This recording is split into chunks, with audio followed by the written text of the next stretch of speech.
మహాపరిశుద్ధుడైన దేవ, మీకు వందనాలు స్తోత్రం చెల్లిస్తున్నాం తండ్రి. మరి యొక్క సమయంలో మీ యొక్క పాద సన్నిధికి రావటానికి తండ్రి చూపించిన గొప్ప ధన్యతను బట్టి వందనాలు చెల్లిస్తున్నాం. ఈ యొక్క సమయంలో మీ యొక్క మాటను మేము జ్ఞాపకం చేసుకోవచ్చు.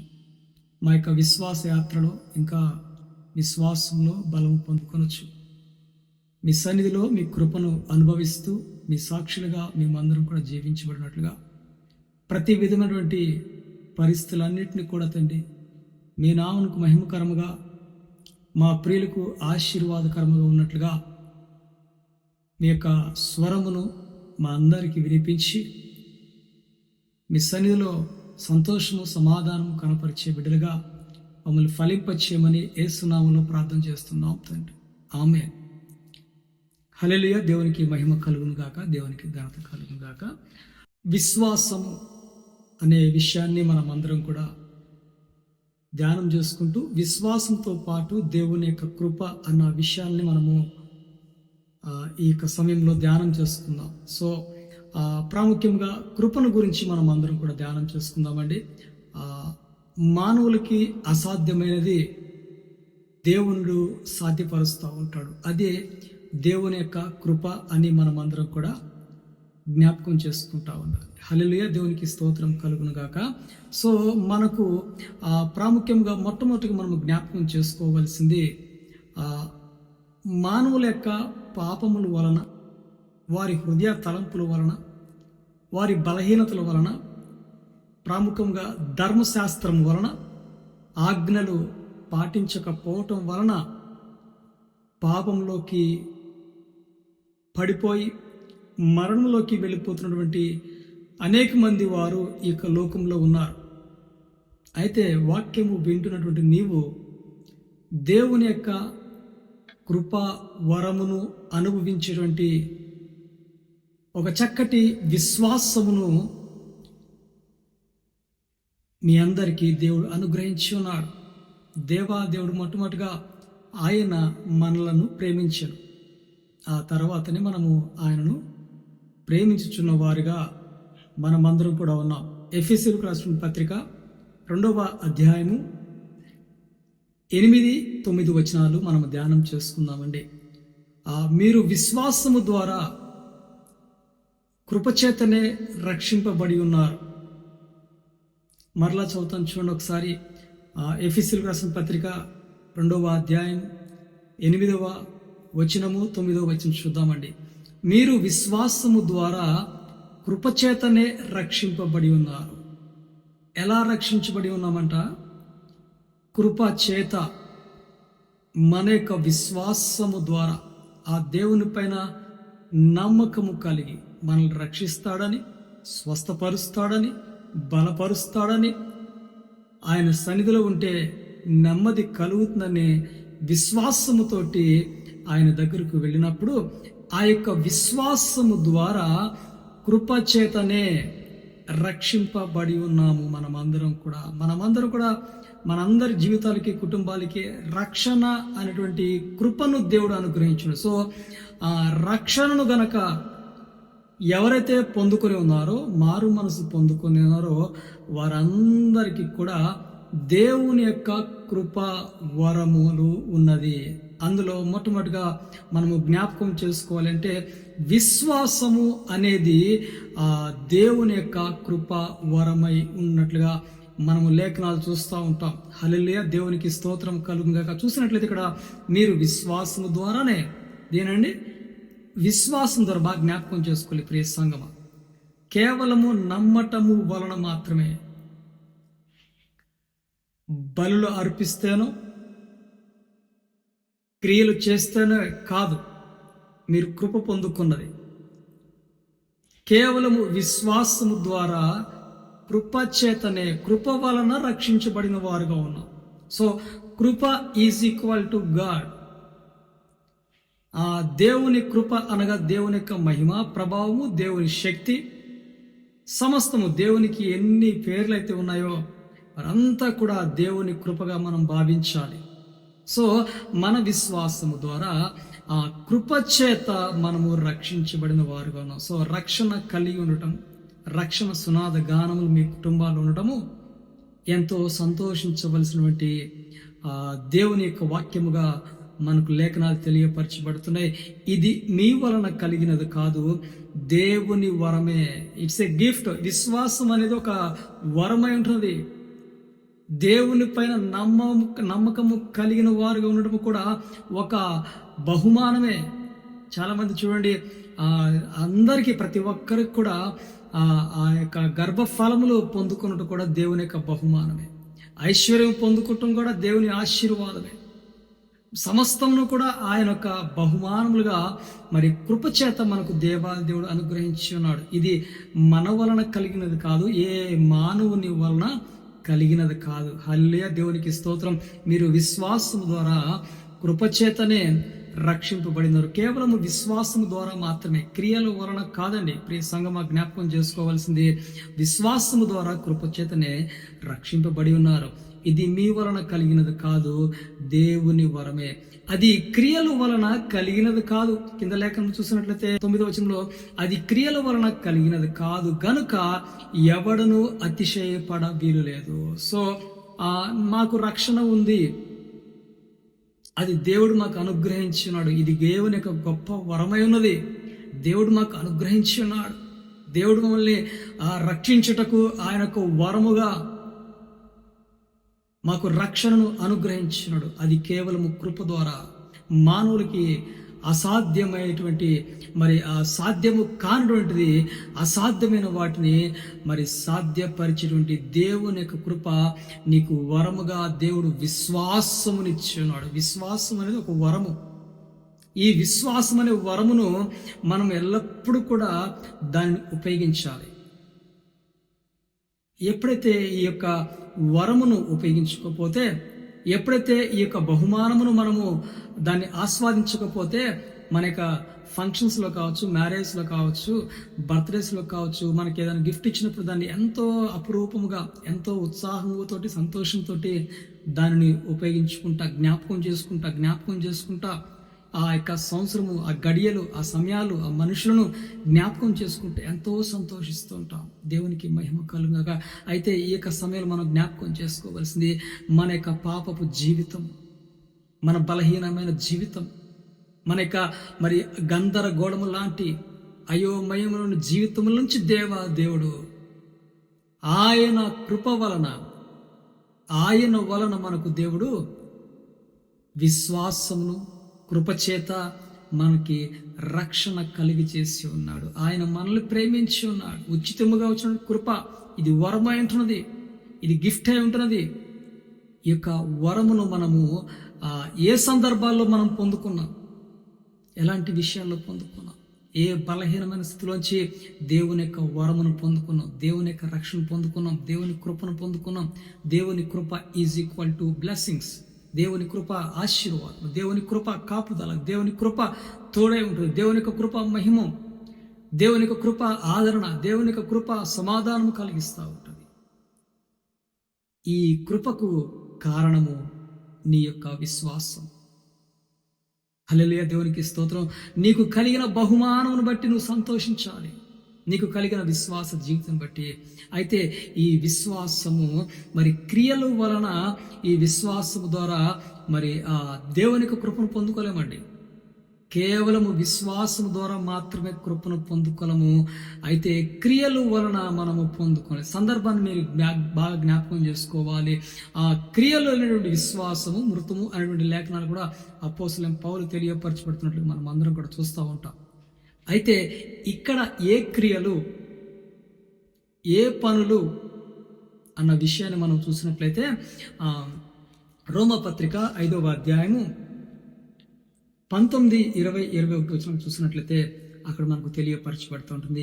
ఏలయనగా ఒక మనుష్యుని అవిధేయత వలన అనేకులు పాపులుగా ఎలాగూ చేయబడిరో, అలాగే ఒకని విధేయత వలన అనేకులు నీతిమంతులుగా చేయబడుతురు. సో ఒకని అవిధేయత వలన, సో అవిధేయత అనగా చెప్పబడిన మార్గంలోకి వెళ్లకుండా, తెలియపరచబడినటువంటి పని చేయకుండా వారి సొంత నిర్ణయాలు తీసుకునటము అవిధేయత.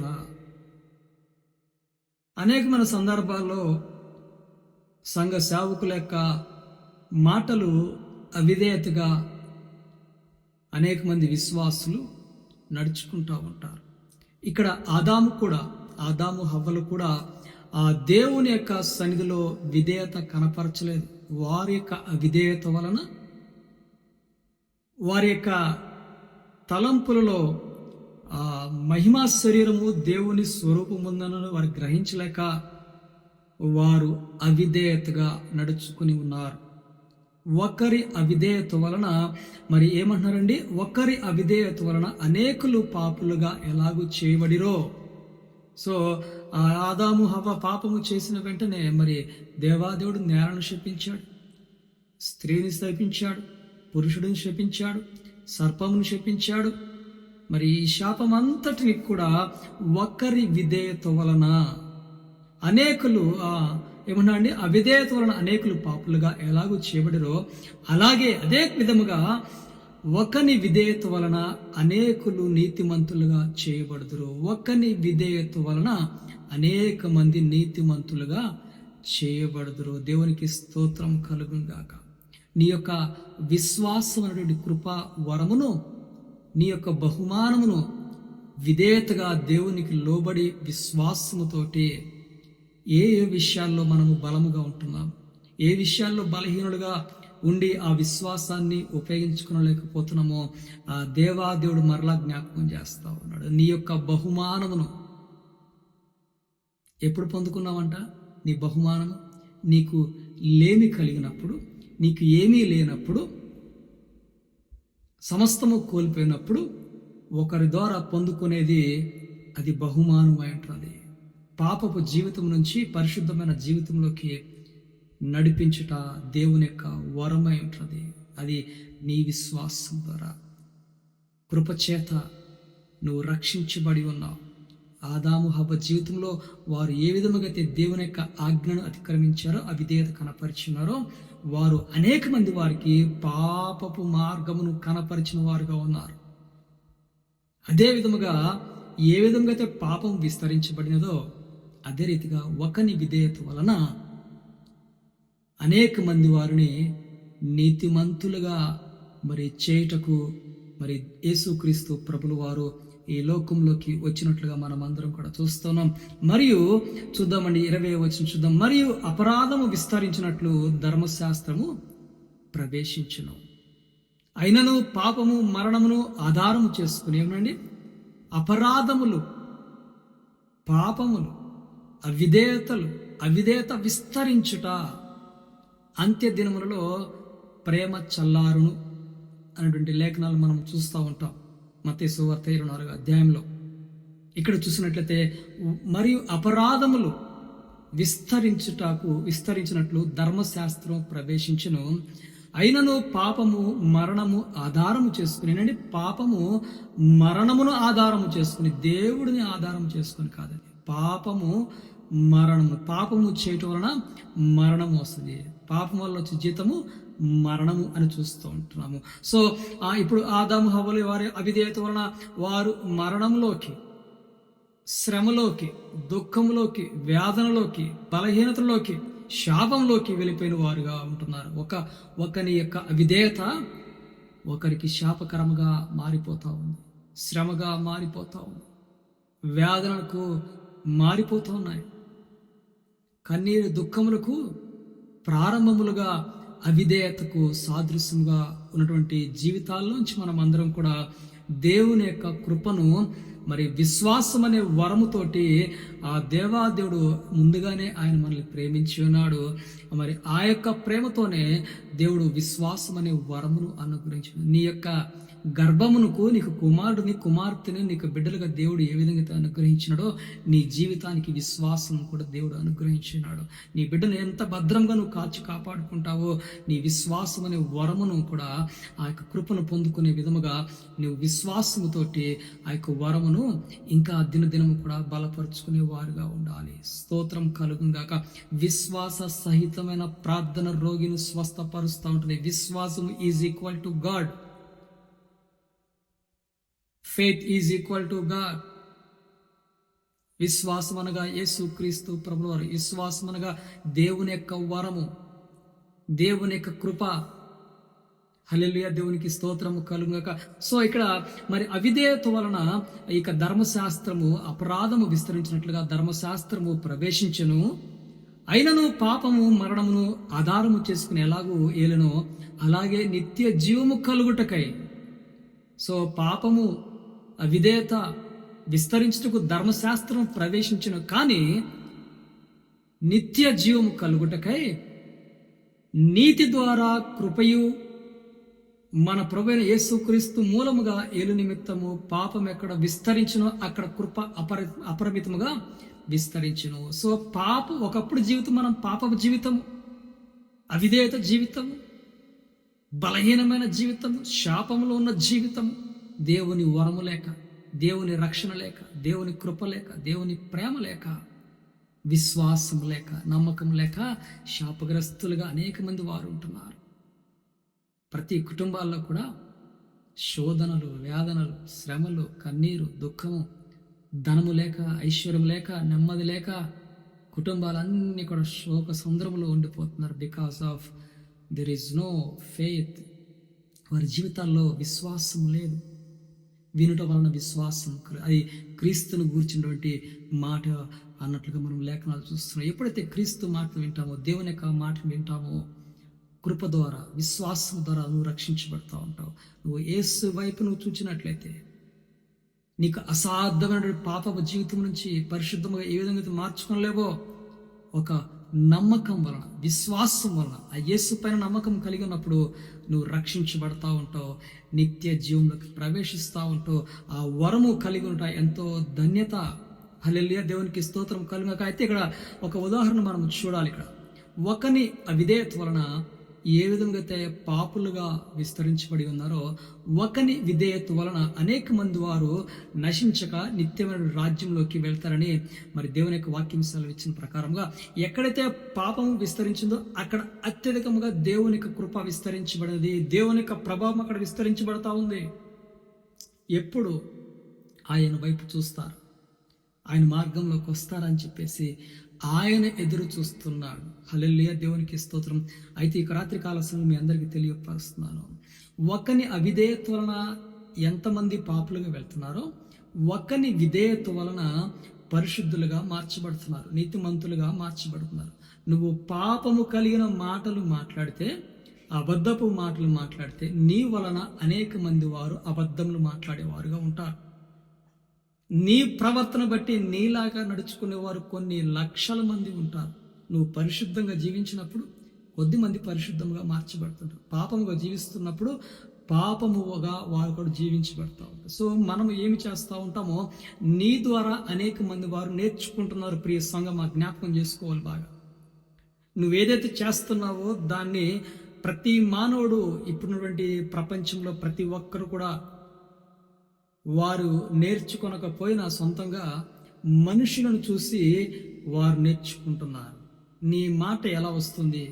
నీ మాట మధురముగా, మాధుర్యముగా, నీతిగా, యథార్థముగా ఉంటే వారు కూడా అలాగే మాట్లాడాలని ప్రయత్నం చేస్తున్నారు. సో ఇక్కడ ఆదాము అవిధేయత ఏ విధంగా కనపరిచినడో మరి వారు వాళ్ళందరూ కూడా అవిధేయతగా నడుచుకుంటున్నారు. అయితే ఈ ఇజ్రాయేల్ ప్రజలందరూ కూడా అవిధేయత, అవిధేయత, అవిధేయత, నిర్లక్ష్యం, సందేహములు లేనివారిగా ఉంటూ, మరి విశ్వాసం లేనివారుగా ఉంటూ వారు అవిధేయతగా ఉంటూ వారు మరణిస్తున్నారు. వారి రాజ్యంలో అన్ని జనులకు ఇచ్చి ఉన్నాడు దేవాది దేవుడు, చెదరగొట్టి ఉన్నాడు దేవాది దేవుడు.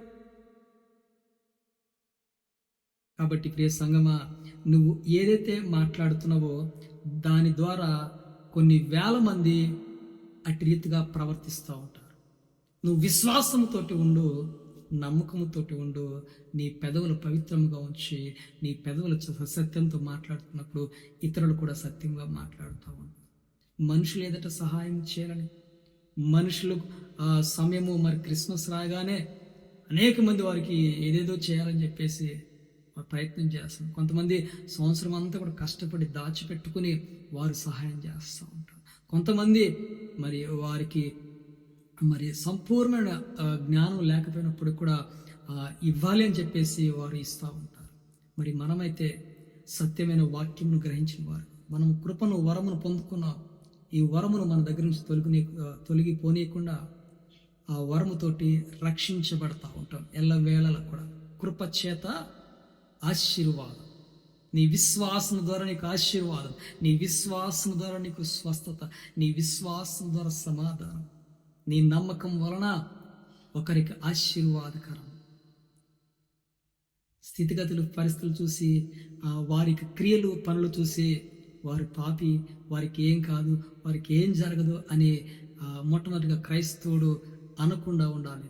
ప్రతిది కూడా నా దేవునికి సాధ్యం. ఎందుకంటే నేను ప్రేమించకపోయినా, నేను కష్టపడకపోయినా, నేను ఉద్యోగం చేయకపోయినా పిచ్చుకల కంటే శ్రేష్టమైన వారు మీరు అని చెప్పిన దేవాదేవుడు, వర్షమును ఆపగలిగిన వాడు, వర్షమును ఇచ్చే దేవుడు, భూమిలో మొలకలు ఇచ్చేవాడు, విత్తనములు ఏర్పాటు చేశాడు, ధాన్యమును ఇచ్చేవాడు, దాన్ని దాచి ఉంచేవాడు, బంగారమునిచ్చే దేవుడు.